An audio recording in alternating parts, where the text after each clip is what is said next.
Well, black box data is revealing what happened in the moments before the bridge disaster in Baltimore.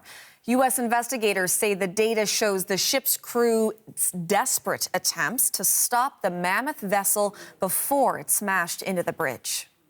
At around 01:26 and 39 seconds, the ship's pilot made a general VHF radio call for tugs in the vicinity to assist. Around 01:27 and 4 seconds, the pilot ordered the Dally to drop the port anchor and ordered additional steering commands. The U.S. National Transportation Safety Board says the first signs of trouble came about 4 minutes before the crash. Investigators say the sound of multiple alarms sounding on the ship can be heard on the black box recordings.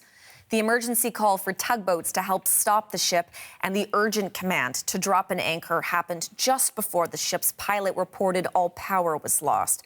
That warning was likely a lifesaver, giving authorities 90 seconds to stop other vehicles from driving onto the bridge. The CBC's Chris Reyes is with us this morning from Baltimore. So, Chris, good morning. What do we know about what is happening at the disaster site today?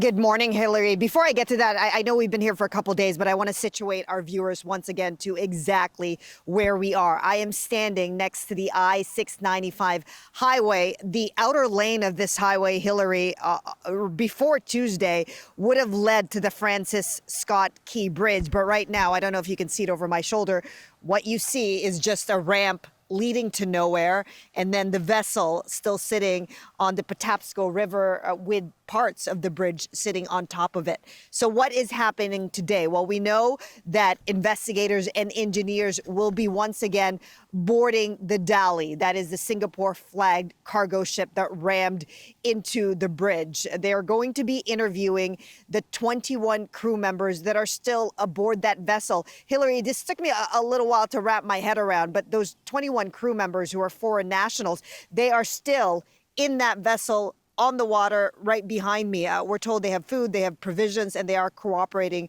with investigators. The other thing that investigators will be doing today, Hillary, will be gathering materials and evidence that they say could be perishable, so it could be destroyed in the days ahead. They've requested the vessel's safety and maintenance records. As you just told our viewers there, they've collected the black box. They did tell us yesterday that this VDO, this voyage data record, VDR, voyage data recorder, is a pretty simple device. And so they didn't get as many parameters as you would get from a black box of a plane, for example. But they are gathering the evidence from that device, and they were able to piece together a pretty basic timeline. They also have the cargo manifest of the ship, and what we've been told is that some 56 containers contain hazardous materials, so that's going to complicate some of the work of investigators. And then what Jennifer Homendy, who's the NTSB chair, what she said yesterday is that the number one goal is really to just gather materials while they're here. Have a listen to how she explains it.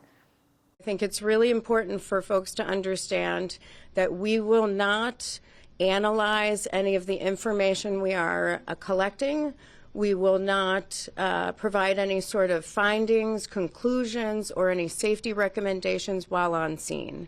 Our entire focus on scene is to collect the perishable evidence.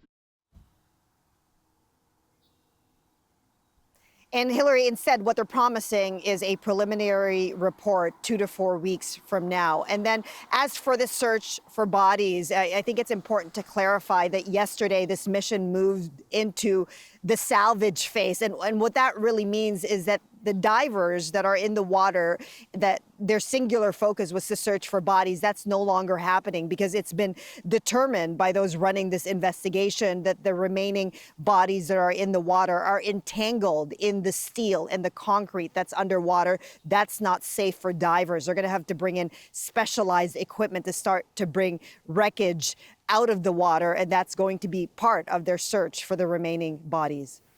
And Chris, I know that you have more details about those victims. We'll be speaking with you next hour about that. Of course, that team of construction workers who were fixing potholes at the time on that bridge. But for now, our Chris Reyes there for us. Thank you for this. We'll be speaking again.